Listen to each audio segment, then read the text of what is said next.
tens of thousands of cancer patients have seen the disease worsen because of unacceptable and entirely avoidable delays, analysis has revealed. Macmillan Cancer Support says 180,000 more waited too long for tests and treatment over the past decade as targets were missed repeatedly. Gemma Peters, the charity's chief executive, said, "The figures we are talking about only illustrate what Macmillan, NHS staff, people with cancer and many other organizations have been sounding the alarm on since long before the pandemic."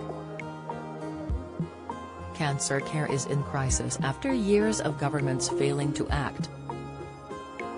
Every single person who has faced a worse outcome from their diagnosis because of delays will know the devastating impact waiting has had on their lives.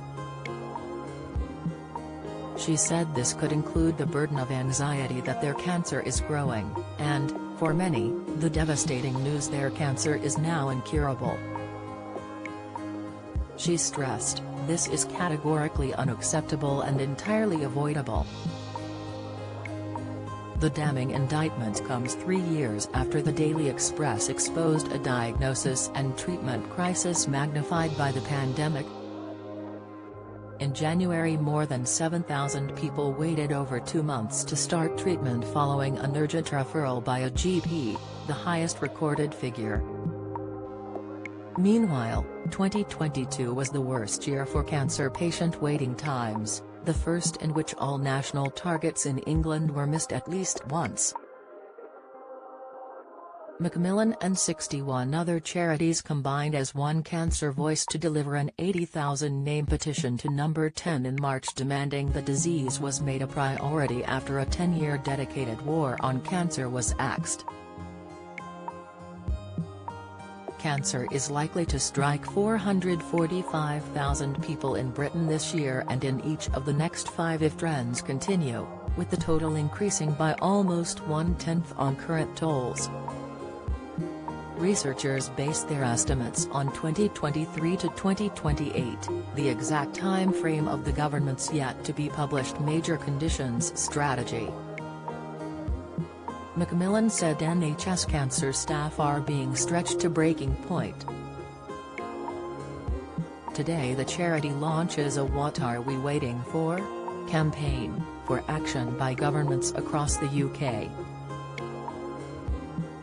The extra 180,000 patients who have waited too long, equal in size to the combined populations of Ipswich and Dundee, are calculated from targets that have been missed since 2014. Ms. Peters said, "Immediate action will start to tackle the issues people are facing right now.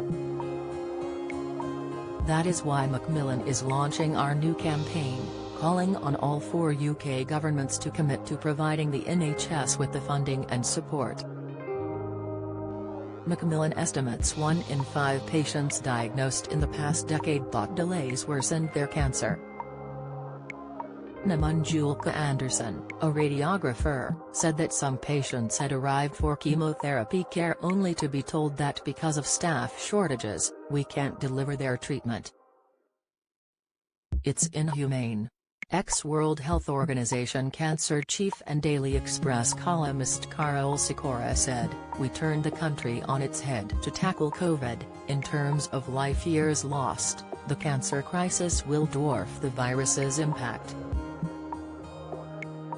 The Department of Health and Social Care said, "The NHS has seen and treated record numbers of cancer patients over the last 2 years, with cancer being diagnosed at an earlier stage more often." More than 651,000 routine operations and appointments have been rescheduled due to industrial action across England since December, figures show.